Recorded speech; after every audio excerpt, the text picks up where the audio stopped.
अस्सलाम वालेकुम दोस्तों, मैं हूं लियाकत राज पर। आप देख रहे हैं लियाकत राज पर ऑफिशियल यूट्यूब चैनल। दोस्तों, पीका कानून नाफिजुल अमल हो गया और इस पर सदर आसिफ अली जरदारी ने दस्तखत कर ली। सहाफ़ी सरापा एहतजाज बने, सहाफ़ियों पर पुलिस ने तशद्दुद किया और पीपल्स पार्टी का दोगलापन और सियासी मुनाफकत खुलकर सामने आ गई।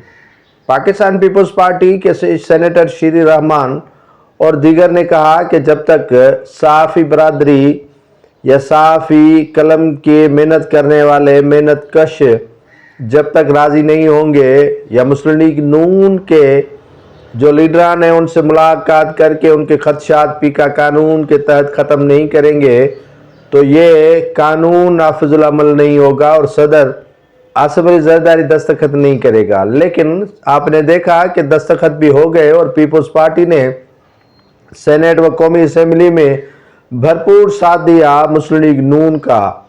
वो कहते हैं कि न सामने आते हैं न छुपते हैं। ये सियासी मुनाफकत जो पाकिस्तान पीपल्स पार्टी ने कभी नहीं शुरू की थी, लेकिन अब उनका वतीरा बन चुका है कि सियासी मुनाफकत करो, सहाफ़ियों के साथ भी रहो, मुस्लिम लीग नून और कानून लाने वालों के साथ भी रहो।